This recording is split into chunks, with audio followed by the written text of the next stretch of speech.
विद्यार्थी मित्रांनो, आज आपण इयत्ता 9वीची तिफन ही कविता पाहणार आहोत. या कवितेचे कवी आहेत विठ्ठल वाघ. विठ्ठल वाघ यांचा जन्म 1945 साली झाला. प्राचार्य डॉक्टर विठ्ठल भिकाजी वाघ हे हिंगणी, अकोला जिल्हा या ठिकाणी 1 जानेवारी 1945 रोजी जन्मास आले. हे मराठीतील एक कवी व लेखक म्हणून प्रसिद्ध आहेत. त्यांनी मराठी हा विषय घेऊन MA, PhD ते झाले.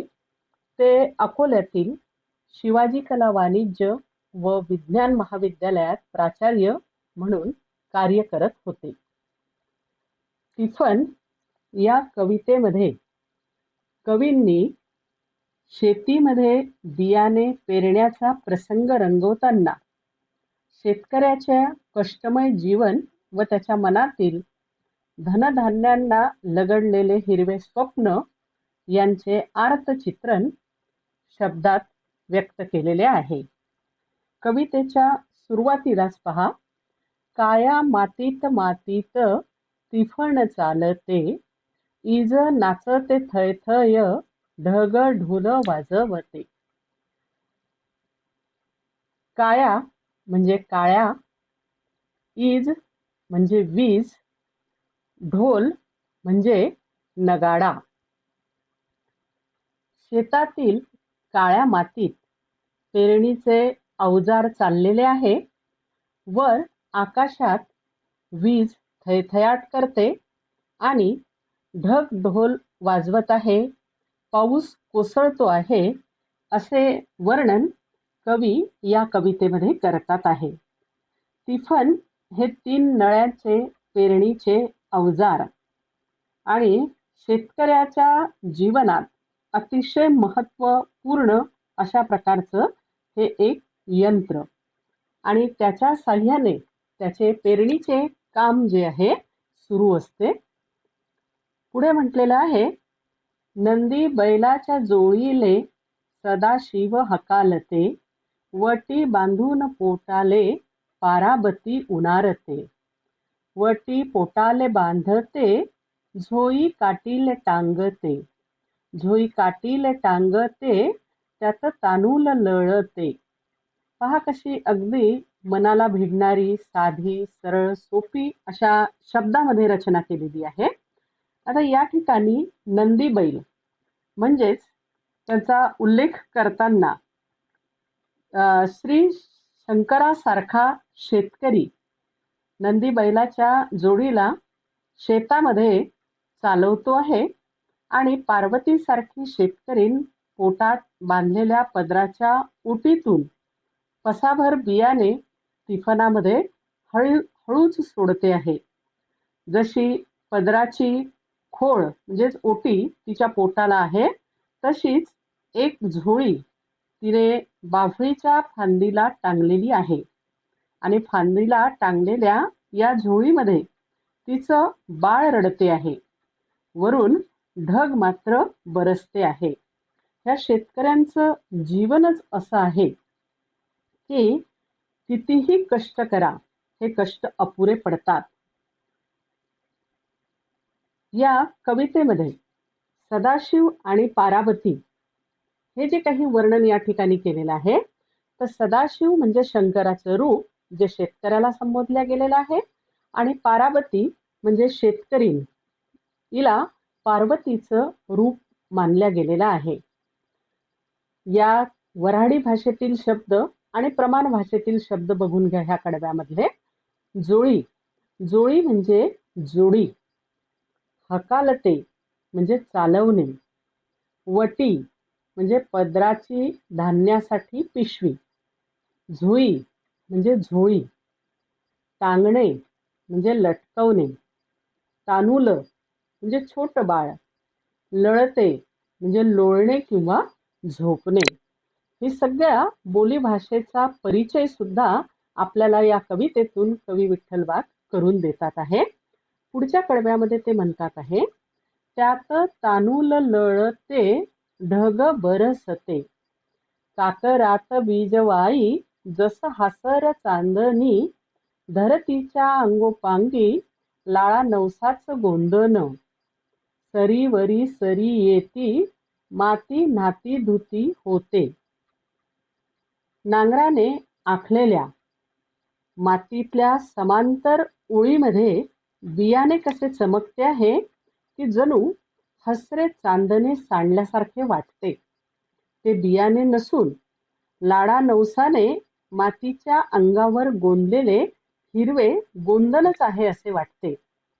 मातीवर सरीवर सरी कोसळतात, त्यामुळे माती ही ऋतुमती होत आहे.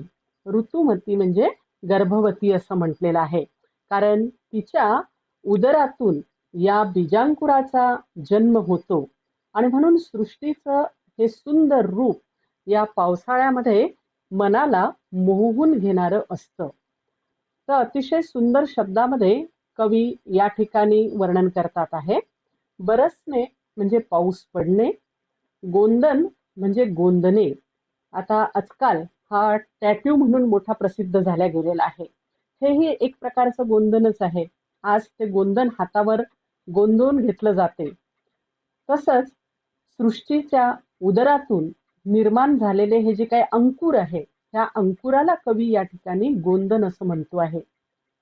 सरी म्हणजे सरळ एका रेषेमध्ये धान्याची पेरलेली ओळ.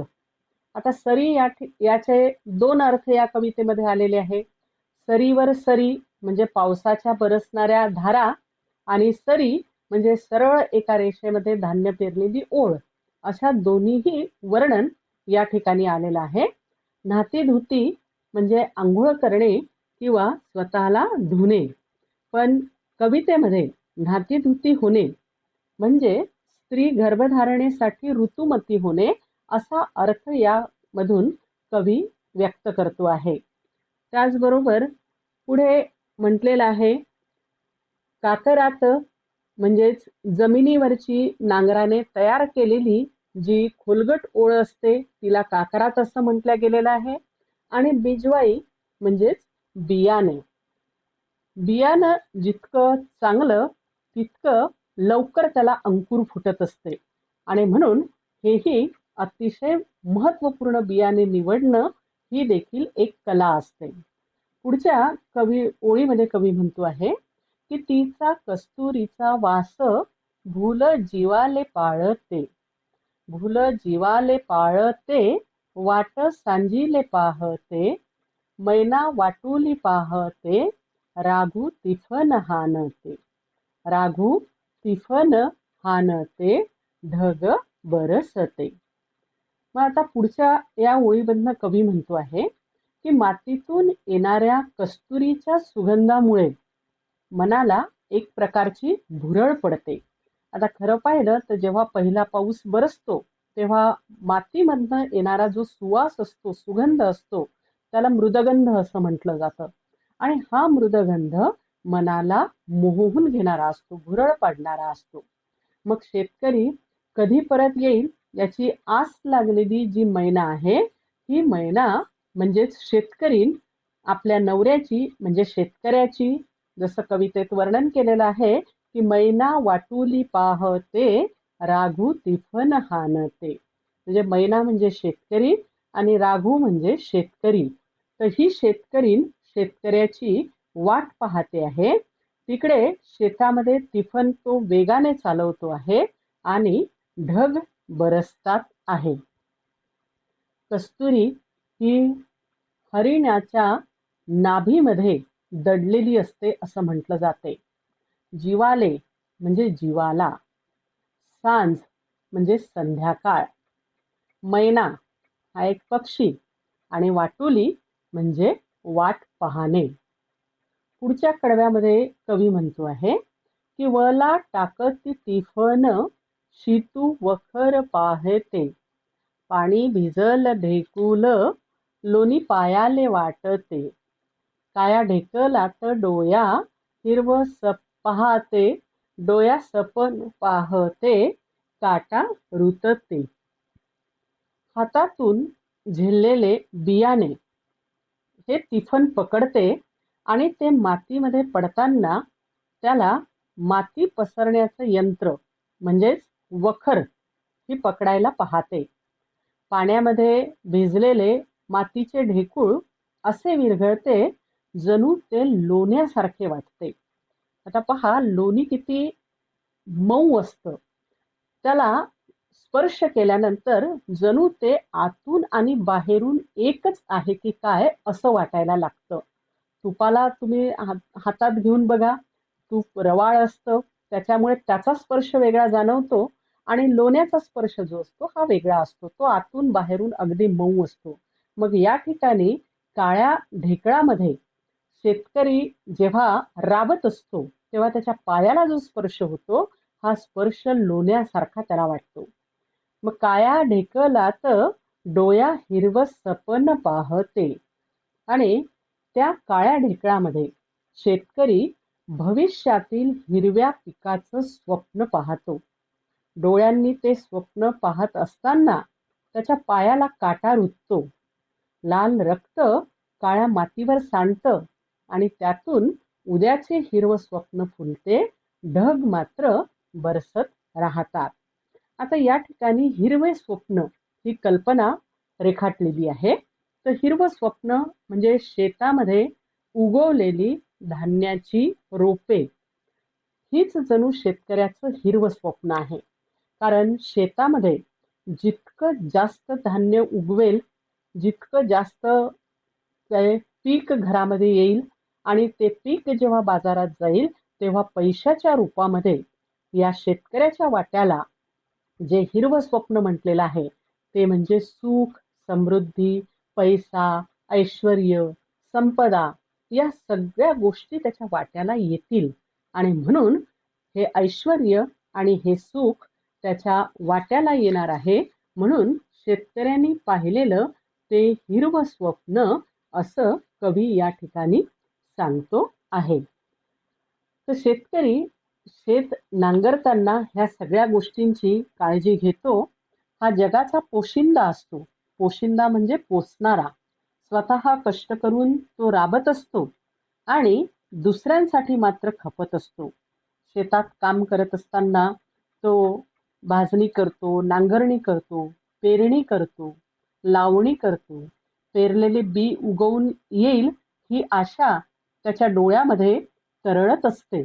आणि जेव्हा मातीमध्ये उद्याचे हिरवं स्वप्न तो पाहत असतो तर धान्याची ही रोपे जेव्हा तरारून वर येतात तेव्हा हा शेतकरी अतिशय सुखावतो आणि वाट्याला आलेलं दुःख विसरून, कष्टमय जीवनाचे काटे विसरून आनंद लुटत असतो.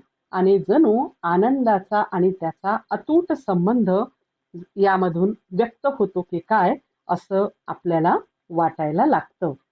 मग पाहते म्हणजे पाहते, ढेकुल म्हणजे ढेकूळ, काया म्हणजे काळ्या, सपन म्हणजे स्वप्न, डोया म्हणजे डोळा. आणि ह्या तिफनीच्या साह्याने शेतकरी हे पीक घेण्याचा प्रयत्न करतो. काटा पायात रुतते, लाल रगत सांडते, हिरवं सपन फुलते, हिरवं सपन फुलते, ढग बरसते. आणि या पायातून कष्ट करत असताना काटा बोसतो, लाल रक्त सांडते, पण त्या लाल रक्ताची त्यावेळेस त्याला काहीच किंमत वाटत नाही. पायात काटा रुतला काय, झोळीमध्ये तान्हुलं रडते काय, किती कष्ट करावे लागतात, हे सगळं तो विसरून जातो आणि फक्त त्याच्या डोळ्यात फुललेलं हिरवं स्वप्न याचं हृदयंगम वर्णन कवी या ठिकाणी करतात आहे. आणि कवींनी अतिशय सुंदर शब्दामध्ये व्यक्त करताना आपल्या भावना वऱ्हाडी भाषा आणि मराठीतील प्रमाण भाषा या ओळी आपल्याला या ठिकाणी पाहायला भेटतात. रगत म्हणजे रक्त, सपन म्हणजे स्वप्न. आणि असं सुंदर स्वप्न तो बघत असतो. या कवितेतून अख्ख्या जगाला मिळणारा संदेश म्हणजे हाच, की साऱ्या जगाचा पोशिंदा असलेला शेतकरी त्याचे कष्टमय जीवन जाणून घ्यावे आणि ग्रामीण जीवनाचा व बोलीचा परिचय व्हावा, हा उद्देश समाज मनाला कळणे फार गरजेचे आहे, हे डोळ्यासमोर ठेवून कवींनी या ठिकाणी अतिशय सुंदर शब्दामध्ये वर्णन केलेलं आहे. तिफन ही जी आहे याला पेरणी यंत्र असं म्हटलं जातं. या पेरणी यंत्राबद्दल थोडीशी तुम्हाला माहिती सांगू इच्छिते, की तिफन ही पूर्वीपासून शेतीत वापरली जाणारी सर्वात चांगली यंत्रणा. या यंत्राने गहू, सोयाबीन यासारख्या पिकांची लागवड केली जाते. हे यंत्र संपूर्ण बैलजोडीवर अवलंबून असते. तिफनला बैलजोडी जोडण्याकरता लाकडी बांबूचा वापर केला जातो, ज्याला औत असं म्हणतात.